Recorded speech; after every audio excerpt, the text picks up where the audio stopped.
चालू आहे आणि पोट खराब झाले तर हलकं काहीतरी खायचे. तर आज मी बनवते मूगडाळ खिचडी.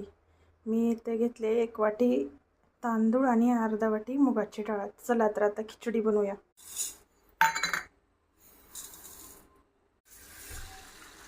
फोडणीसाठी 3-4 लसणाच्या पाकळ्या आणि कढीपत्ता, थोडीशी कोथिंबीर आणि जिऱ्याची फोडणी देणार आहे. 1 पळी तेल घातलेलं आहे.